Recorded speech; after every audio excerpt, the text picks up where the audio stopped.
Imagine, just for a second, giving up literally everything you own to live completely alone in a harsh, unforgiving desert. You're facing starvation, intense isolation, and sometimes the very real threat of just going utterly mad. Well, that was actually the reality of ancient monasticism in its earliest days. But today, in this explainer, we're taking a fascinating look at how one guy completely revolutionized that entire system. He took extreme solitary isolation and transformed it into a brilliant, highly structured community system that fundamentally changed history. His name was Saint Pachomius, and his system was known as the Koinonia. Okay, let's dive into this. First, we'll look at Pachomius's incredible journey from soldier to convert.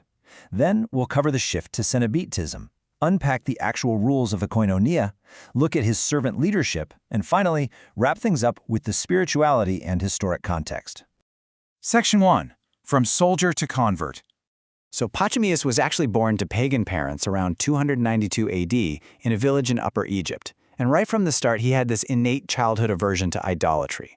But you wouldn't necessarily guess his incredibly turbulent youth. In 312 AD, when he was just 20 years old, he was forcibly conscripted into the Roman army. He was thrown onto a boat heading down the Nile and eventually locked in a dark prison for the night in Latitopolis. He was terrified. But then, something incredible happened. Local Christians actually came into the prison, bringing food, drink, and comfort to these captive recruits. They were complete strangers.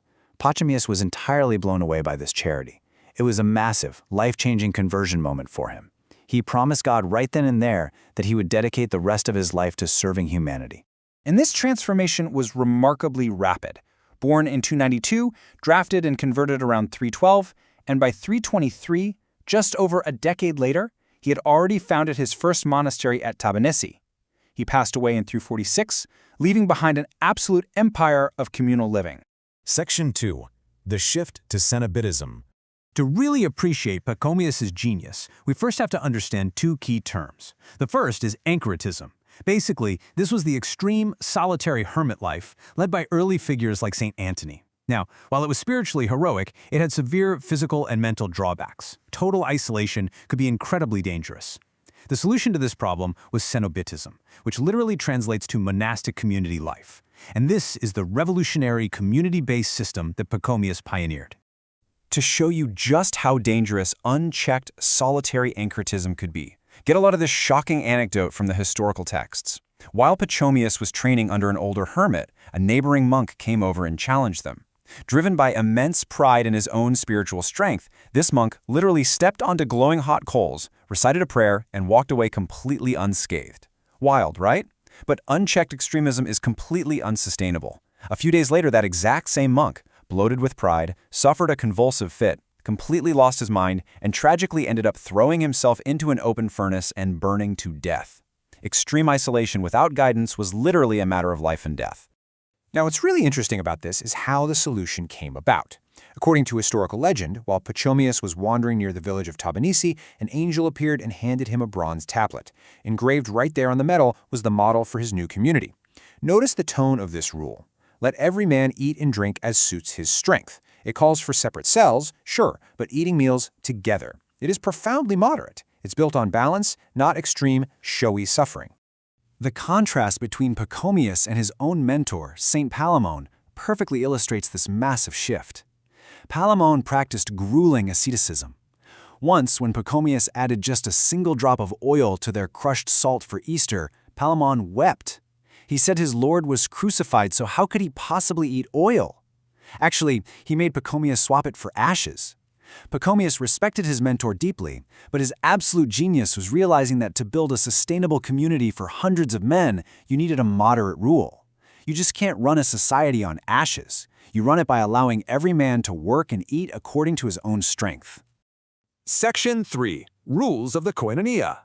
Pachomius wasn't just writing a religious text here. He was delivering an absolute masterclass in logistical management. Admission required a strict 3-year probation to ensure commitment. Clothes? Standardized to a simple sleeveless linen tunic. They received 2 solid meals a day. They lived 3 or 4 to a cell specifically to prevent that dangerous isolation we talked about earlier. And work? Manual labor was absolutely compulsory. Even the supervisors and the head of the monastery had to work with their own hands. The whole thing functioned like a well-oiled machine. And the geographical scale brilliantly illustrates that this well-oiled machine actually worked. Pachomian monasteries spread like wildfire across Upper Egypt. He didn't just build one community, he built an entire network of 9 monasteries, all centrally administered from a main hub called Phobe. Twice a year, supervisors from all these scattered locations would meet to give their accounts. It was a massive, highly scalable enterprise. The sheer success of this systemic change is honestly staggering. By AD 420, decades after his death, historians record that there were 7,000 monks living safely, productively, and spiritually within these structured monasteries. To put that into perspective, that is the size of a small town. He successfully housed an entire army of monks just using moderate rules and community care. Moving on to Section 4, a servant leader's disciples. So how exactly do you manage 7,000 people without becoming a tyrant? Well, Pachomius enforced his rules through intense humility. When they were building a new monastery, Pachomius didn't sit in a corner office giving orders. He carried the heavy clay on his own back right alongside the brothers. He washed his disciples' feet. Once, when he was suffering from a terrible fever, his disciple Theodore tried to give him a nice hair blanket. Pachomius flat out refused it, demanding the same rough mat as everyone else. He even subjected himself to the local housemaster, refusing to take a single thing without permission. He never asked his followers to endorse something he wouldn't do himself. But of course, in any massive organization, people are going to test the boundaries. So how did Pachomius handle rebellion? When someone actively broke the rules he set up, what happened? So the crucial point is perfectly captured in this amazing story about the cook. The monastery rule was that cooked vegetables always had to be offered for the sick and the young. But the cook noticed most of the healthy monks were fasting, so to save money and time, he just stopped cooking the veggies and instead used that time to weave 500 extra mats. Sounds highly productive, right? Wrong. When Pachomius found out, he took all 500 mats and cast them right into the fire. He mercilessly burned the work to enforce a profound point. Productivity never, ever trumps compassion. The rule of caring for the sick and young was vastly more important than saving money or churning out mats. We see this strict requirement for obedience again with the story of Jonas the gardener. Jonas was an 85-year-old saintly guy who spent his whole life tending the monastery gardens. But there was this one large fig tree that was becoming a real temptation for the younger monks. Pachomius ordered it cut down. Jonas was absolutely heartbroken. But check this out. The very next day, the tree was found completely withered on its own. The story really showcases that within the Koinonia, strict obedience to the communal good was required, even over deeply personal attachments. Section 5. Spirituality and Historic Context. We have to place Pachomius's localized revolution into the broader historic struggles of the 4th century church to truly grasp his impact. He favored a deeply grounded spirituality, seeking purity of heart over flashy miracles. Once, a heretic actually challenged him to walk on water across the river to prove his holiness. Pachomius just laughed it off, saying his goal wasn't to walk on water, but to avoid the judgment of God. He prayed impartially for the whole world. And historically, he was incredibly important. During a time of massive religious chaos, he stood firmly against the Arian heresy and threw the entire weight of his sprawling monastic network behind Saint Athanasius of Alexandria, helping to stabilize the wider church. And that brings us to our final thought for today. We've explored how one man took a chaotic, highly dangerous system of isolation and transformed it into a thriving, balanced community.